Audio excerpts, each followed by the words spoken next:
میں سمجھ گئی کہ شفو اپنے پاس سے بات نہیں کر رہی بلکہ یہ پیغام غفورے نے بھیجا ہے۔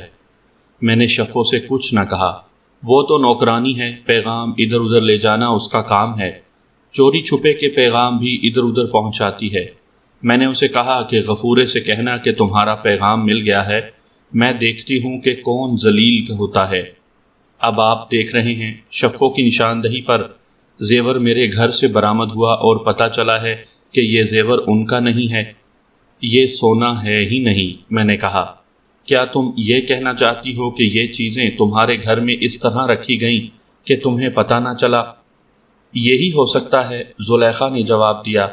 تمہیں کس پر شک ہے؟ کس پر شک کروں؟ زلیخا نے کہا، شفو کے سوا اور کون ہو سکتا ہے؟ غفور کی بہن بھی تمہارے گھر آیا کرتی تھی، میں نے کہا، اور اس کی بیوی بھی آیا کرتی تھی، کیا ان دونوں میں سے کسی پر تمہیں شک نہیں؟ اس کی بیوی پر تو میں شک نہیں کر سکتی، زلیخا نے جواب دیا، وہ تو جب ہوتا کہ میں اس کے خامند پر قبضہ جما رہی ہوتی، باقی رہی دلشاد یعنی غفور کی بہن، چھوٹی سے بڑی، اس پر شک ہو سکتا ہے۔ طافی یعنی زلیخا کا بھائی، چھوٹے سے بڑا، اس نے اسے بتا دیا تھا کہ میں ان کی شادی نہیں ہونے دے رہی۔ دلشاد نے مجھے کہا تھا کہ میں طافی کے لیے اس کا رشتہ مانگوں، میں اسے ٹال رہی تھی۔ اسے میں نے کوئی سخت بات تو نہیں کہی تھی، اس نے ذرا سوچ کر کہا، نہیں، وہ ایسی حرکت نہیں کر سکتی، وہ شریف لڑکی تو نہیں، لیکن طافی کا خیال کرتے ہوئے وہ مجھے نقصان پہنچانے اور میری بے عزتی کا نہیں سوچ سکتی۔ گھوم پھر کر میرا شک شفو پر آتا ہے۔ آپ اس پر بھی دھیان دیں کہ شفو ہی غفور کے پیغام لایا کرتی تھی کہ وہ مجھے چاہتا ہے۔ یہ دراصل میرے سوچنے کا معاملہ تھا کہ اگر ایسا ہی ہوا ہے کہ یہ چیزیں زلیخا کے گھر اسے چوری میں پھنسانے کے لیے رکھی گئی ہیں تو کس نے رکھی ہیں؟ میں نے دلشاد کے متعلق زلیخا سے بہت کچھ پوچھا، ویسے بھی غور کیا، اس پر میرا شک ٹھہرتا نہیں تھا۔ زلیخا کے سسرال پر شک جا سکتا تھا، لیکن وہ ان کی تعریفیں کرتی تھی۔ یہ میں پہلے کہہ چکا ہوں کہ یہ کوئی عجیب حرکت نہیں تھی، دشمنی کی خاطر لوگ اس سے کہیں زیادہ ذلیل حرکتیں کر گزرتے ہیں۔ مجھے شک ہوا کہ زلیخا اپنے جس سسر اور ساس کی تعریفیں کرتی ہے وہ ہو سکتا ہے اندر سے زلیخا کے سخت خلاف ہوں، میں انہیں نظر انداز نہیں کر سکتا تھا۔ شفو نے بیان مجھے دیا تھا کہ اسے کس طرح پتہ چلا تھا کہ زلیخا نے چوری کا زیور کوٹھڑی میں سب سے نیچے والی ہانڈی میں چھپا رکھا ہے۔ اس نے یہ سارا بیان چھاپے کی کارروائی کے دوران زلیخا کو سنایا تھا۔ میں نے وہ بیان زلیخا کو یاد دلایا اور پوچھا کہ اس میں کتنا سچ اور کتنا جھوٹ ہے۔ میں بیان نہیں کر سکتا کہ زلیخا کا رد عمل کیا تھا۔ اس کا چہرہ سرخ ہو گیا، اس کے دانت جیسے سردی سے بجنے لگے۔ وہ بدکار یہی ہے، زلیخا نے غصے سے کانپتی ہوئی آواز میں کہا، اسے اندر بلاؤ۔ شفو سے تو میں نے اس نئی صورتحال کے متعلق پوچھ گچھ کرنی ہی تھی۔ اب زلیخا نے کہا کہ اس کا سارا بیان جھوٹا ہے، اور زلیخا کی میں نے یہ حالت دیکھی کہ وہ شفو کو کچا چبا جانے کے لیے تیار ہو گئی، تو میں نے سوچا کہ پہلے شفو کے ساتھ دو دو ہاتھ کر لیے جائیں۔ زلیخا کو میں نے پچھلے دروازے سے باہر بھیج کر اس طرف والے برآمدے میں بٹھا دیا اور اسے کہا کہ وہ خاموشی سے اور پورے اطمینان سے بیٹھی رہے، میں شفو کو سبق سکھاتا ہوں۔ واپس آ کر میں نے شفو کو بلایا، وہ آئی تو میں نے اسے بینچ پر بٹھا دیا اور خود اس کے سامنے کھڑا ہو گیا۔ میری بات غور سے سنو شفو، میں نے اس کی آنکھوں میں آنکھیں ڈال کر تھانے داروں کے لہجے میں کہا، اب اگر تم نے ایک لفظ بھی جھوٹ بولا تو میں 4 کانسٹیبلوں کے ساتھ تمہیں پچھلے کمرے میں بھیج دوں گا، وہاں تمہاری داد فریاد اور چیخو پکار کوئی سنے گا نہیں۔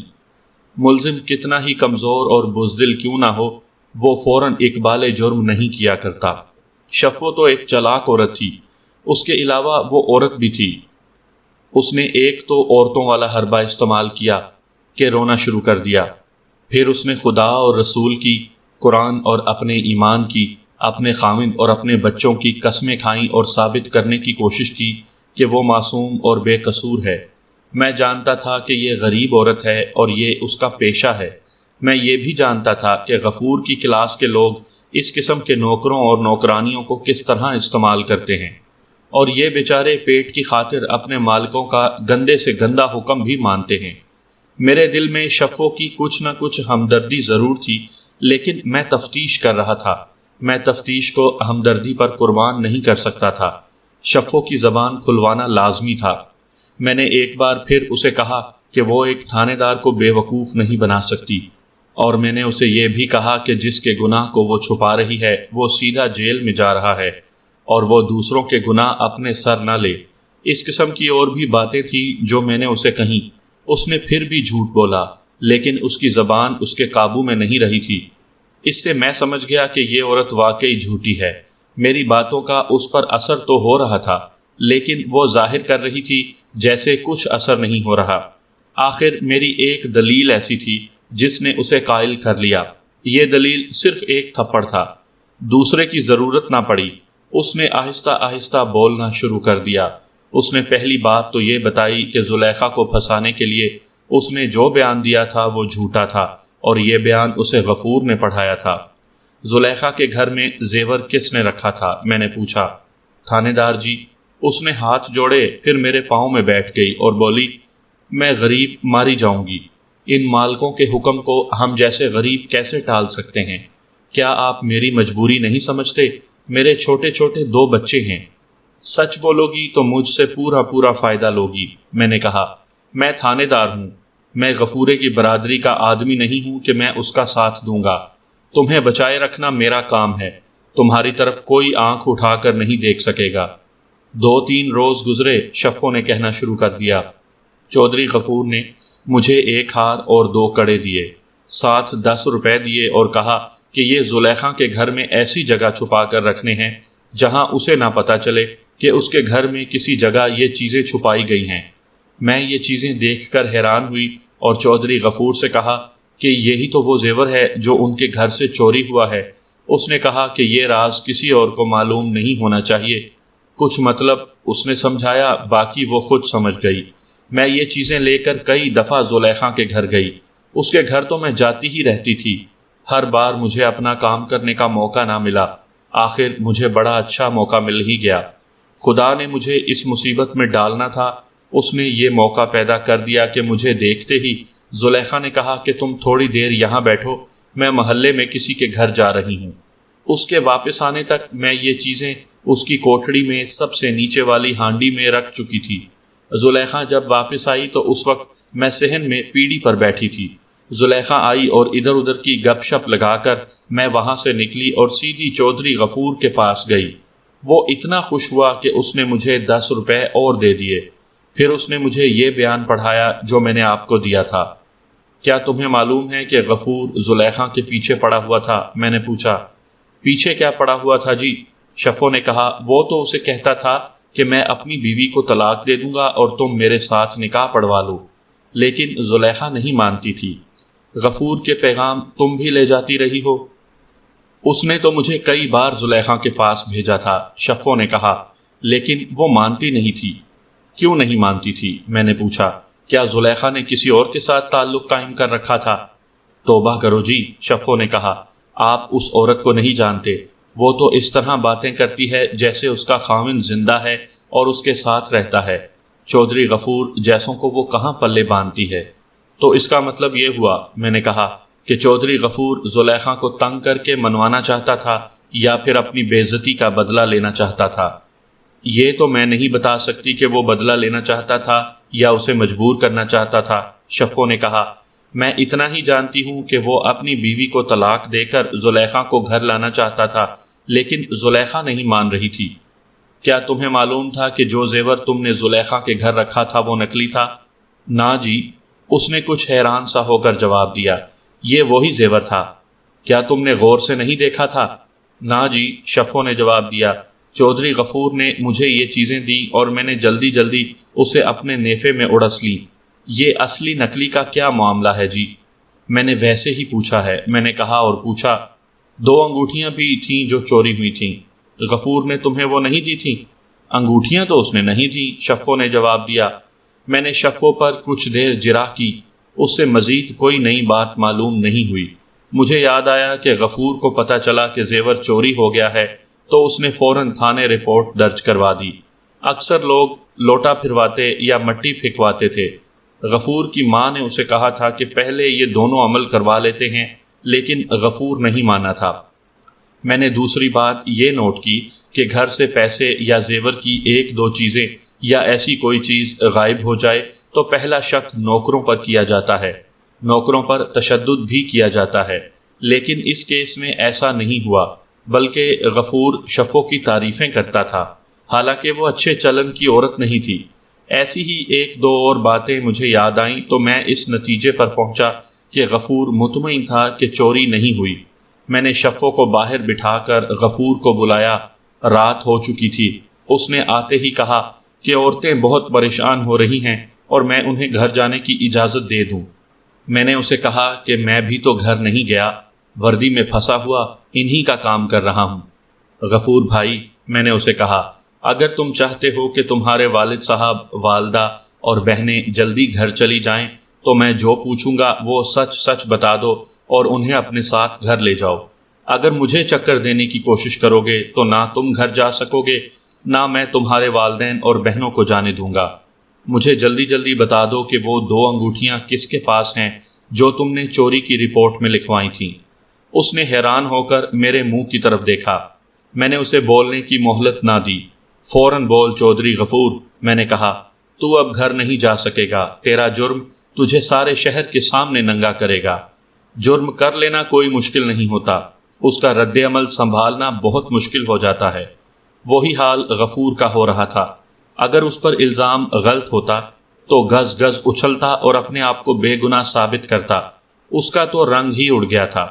او چودھری، میں نے اس کے سر پر ہاتھ رکھ کر زور زور سے ہلایا اور کہا، میں تیرے جرم پر پردہ ڈالنے کی کوشش کروں گا، مجھے سچی بات بتا دے۔ یہ بتا کہ اصلی زیور زلیخا کے گھر جا کر نقلی کس طرح بن گیا، یا یہ بیان دے دے کہ تیرے گھر چوری ہوئی ہی نہیں، پھر میں تجھے اس جرم میں اندر کر کے 2 سال جیل دلواؤں گا کہ تو نے ایک شریف عورت کو بدنام کرنے کے لیے پولیس کو دھوکہ دیا ہے۔ سچی بات بتا دے چودھری، میں تجھے زیادہ مہلت نہیں دوں گا۔ اس نے بے معنی سی بات کی، پھر کہنے لگا کہ شفو نے جھوٹ بولا ہے۔ پھر اس نے زبان کو کلا بازی دی اور بولا کہ زلیخا نے جھوٹ بولا ہے اور اس نے شفو کو ساتھ ملا لیا ہے۔ تمہیں کس نے بتایا ہے کہ شفو نے تمہارے خلاف کچھ کہا ہے؟ میں نے پوچھا، اور یہ بتا کہ زلیخا تمہاری دشمن کیوں ہے؟ وہ مجھے دیکھے جا رہا تھا اور زبان اس کا ساتھ نہیں دے رہی تھی۔ میں تمہارے ماں باپ کو اور بہنوں کو اندر بلاتا ہوں، میں نے کہا، اور ان سے پوچھتا ہوں کہ ان کی چوری ہوئی بھی ہے یا نہیں۔ اگر نہیں ہوئی تو میں ان سب کو حوالات میں بند کرتا ہوں، اور میں انہیں یہ بھی بتاؤں گا کہ تم نے زلیخا کے خلاف کیا چکر چلایا ہے۔ تمہاری بدماشی تمہارے پورے خاندان کو جیل بھجوا رہی ہے۔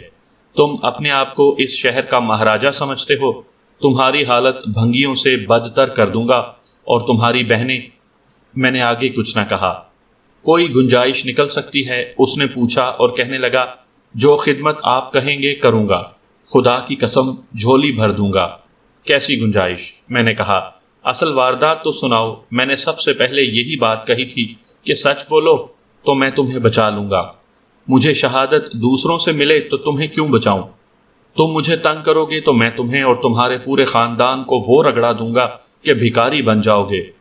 لو، اب مجھے اپنا بھائی سمجھ کر بتاؤ کہ یہ کیا چکر چلا ہے۔ ایک دھوکہ میں نے دیا ہے، اس نے لمبا سانس لے کر کہا۔ ایک دھوکہ میرے ساتھ ہوا ہے۔ میں نے شفو کو اصلی زیور دیا تھا، 2 انگوٹھیاں بھی دی تھیں، لیکن زیور جو زلیخا کے گھر سے برآمد ہوا ہے یہ اصلی نہیں، اور اس میں انگوٹھیاں بھی نہیں۔ مجھے کچھ علم نہیں کہ یہ کیسے ہوا ہے۔ یہی ہو سکتا ہے کہ شفو نے یہ زیور کئی دن اپنے پاس رکھا، اس نے ان چیزوں کی نقل بنوا لی ہوگی اور انگوٹھیاں اس نے اپنے پاس رکھ لی ہوں گی۔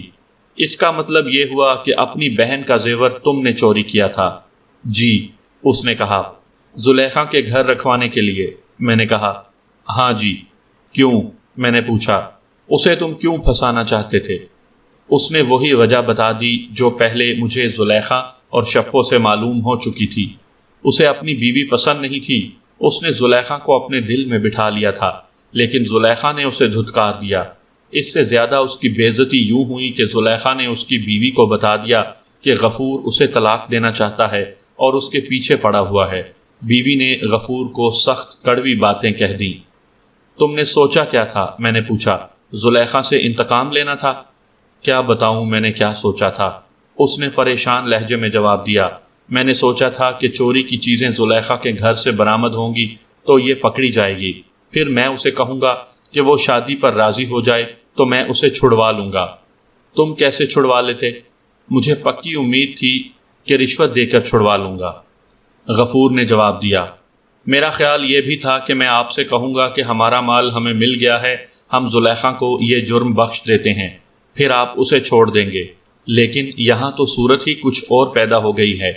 یہ تمہاری بیوی کی آہ کا نتیجہ ہے، میں نے کہا۔ کوئی انسان جب کسی انسان کی قسمت اپنے ہاتھ میں لینے کی کوشش کرتا ہے تو اس کا انجام یہی ہوتا ہے۔ بہرحال چودھری غفور، یہ تمہارے گھر کا معاملہ ہے، میرا مسئلہ یہ ہے کہ تمہاری بہن کا جو زیور چوری ہوا ہے وہ ابھی نہیں ملا۔ چوری تم نے کی تھی، میرا شک یہ ہے کہ اصلی زیور تم نے خود بیچ کھایا ہے اور زلیخا کو پھنسانے کے لیے نقلی زیور اس کے گھر رکھوا دیا تھا۔ نقلی زیور کس سے بنوایا تھا؟ اس نے قسمیں کھانی شروع کر دیں۔ اب وہ اسی طرح تڑپ رہا تھا جس طرح بے گناہ آدمی پر جھوٹا الزام لگاؤ تو وہ تڑپتا ہے۔ میں نے اسے باتوں سے بہت پریشان کیا لیکن وہ تڑپ تڑپ کر انکار کرتا رہا۔ مجھے بہن کا زیور بیچنے کی کیا ضرورت ہے؟ وہ بار بار کہتا تھا۔ میرے گھر میں روپے پیسے ٹھیکروں کی مانند بکھرے رہتے ہیں، میرا تو مقصد ہی کچھ اور تھا۔ مجھے امید تھی کہ میرا کام بھی ہو جائے گا اور بہن کا زیور بھی واپس آ جائے گا۔ مجھے ان کے زیور کے ساتھ یہ دلچسپی تھی کہ یہ چوری ہو گیا تھا اور یہ برآمد کرنا تھا۔ میں نے چور پکڑ لیا تھا، یہ غفور تھا، لیکن مال ابھی برآمد نہیں ہوا تھا۔ غفور شفو کی نشاندہی کر رہا تھا کہ اس نے اصل زیور شفو کو دیا تھا۔ میں شفو سے پہلے ہی پوچھ چکا تھا، وہ کہتی تھی کہ اس نے غور سے دیکھا ہی نہیں تھا کہ اسے جو زیور دیا گیا ہے وہ اصلی ہے یا نقلی۔ 2 انگوٹھیاں تو ملی ہی نہیں تھیں۔ میں نے غفور کو ایک کانسٹیبل کے حوالے کر کے کہا کہ اسے اپنی بارک میں بٹھائے اور کوئی اس کے پاس نہ آئے۔ اسے بھیج کر شفو کو بلایا اور از سر نو اس پر جرا کی۔ وہ کہتی تھی کہ اس کے گھر کی تلاشی لی جائے، اس میں اتنی جرت نہیں کہ جن کا دیا کھاتی ہے ان کے سونے کی انگوٹھیاں ہضم کر جائے۔ میں غریب عورت ہوں جی، اس نے کہا، مجھے جو حکم ملا وہ میں نے پورا کیا۔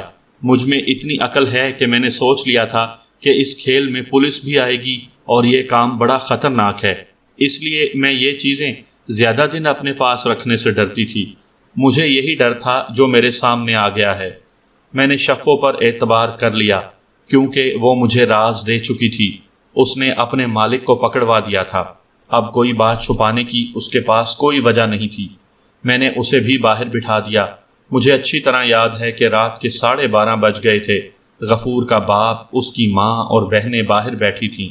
میں رات ہی رات کسی نتیجے پر پہنچ کر یہ کیس کنارے لگانے کا ارادہ کیے ہوئے تھا۔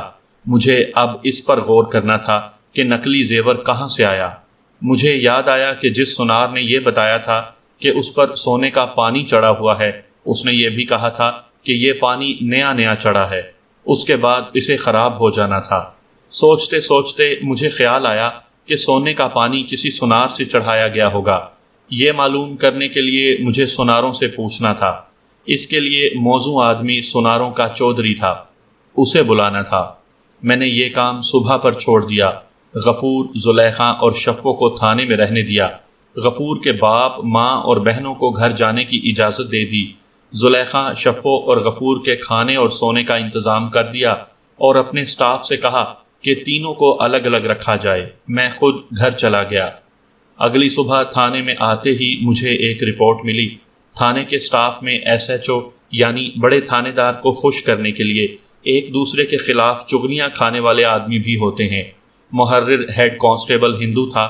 اس نے مجھے بتایا کہ میں حکم دے گیا تھا کہ غفور، زلیخا اور شفو کو الگ الگ رکھا جائے اور ان کے پاس کوئی نہ آئے، لیکن ہیڈ کانسٹیبل ہدایت اللہ رات کو بہت دیر شفو کے پاس بیٹھا رہا، پھر غفور کے پاس جا بیٹھا اور اس کے ساتھ خسر پھسر کرتا رہا۔ میرے پوچھنے پر محرر نے بتایا کہ ہدایت اللہ زلیخا سے نہیں ملا۔ میں نے محرر کو پرے کر کے ہیڈ کانسٹیبل ہدایت اللہ کو بلایا۔ کیوں ہدایت بھائی؟ میں نے شگفتہ سے لہجے میں کہا۔ رات کو تم غفور اور اس کی نوکرانی سے پوچھ گچھ کرتے رہے ہو، کوئی نئی بات معلوم ہوئی یا وہ اپنے پہلے بیان پر اڑے ہوئے ہیں؟ یہ کوئی اور ہی چکر معلوم ہوتا ہے ملک صاحب، ہدایت اللہ نے بڑا اہم آدمی بنتے ہوئے کہا۔ یہ کوئی غلط فہمی ہے، چودھری غفور معزز آدمی ہے اور یہ عورت غریب اور نادار سی نوکرانی ہے۔ تمہارا مطلب ہے کہ دونوں بیچارے کسی غلط فہمی میں پھنس گئے ہیں؟ میں نے کہا، دیکھ ہدایت، اس کیس کی تفتیش میرے ہاتھ میں ہے۔ اگر میں نے کوئی گڑبڑ دیکھی تو جواب طلبی تم سے کروں گا۔ اس کیس میں تمہارا چائے پانی نہیں بن سکے گا۔ پولیس کے ہیڈ کانسٹیبل عموماً ملزموں اور مشتبہوں کو الگ تھلگ ڈرا دھمکا کر یا سفارش کرنے کا لالچ دے کر اپنی جیبیں گرم کر لیا کرتے تھے۔ ہدایت اللہ کے متعلق پہلے بھی مجھے رپورٹ ملی تھی کہ یہ کام کیا کرتا ہے۔ میں نے ڈانٹ ڈپٹ کر اسے چھوڑ دیا۔ اس سے فارغ ہو کر میں نے ہندو محرر ہیڈ کانسٹیبل سے کہا کہ کسی کانسٹیبل کو بھیجنے کے بجائے وہ خود جائے اور کسی ایسے سونار کو بلا لائے جو تمام سوناروں کا پنچ یا بزرگ ہو، یعنی جس کا اپنی برادری پر اثر و رسوخ ہو۔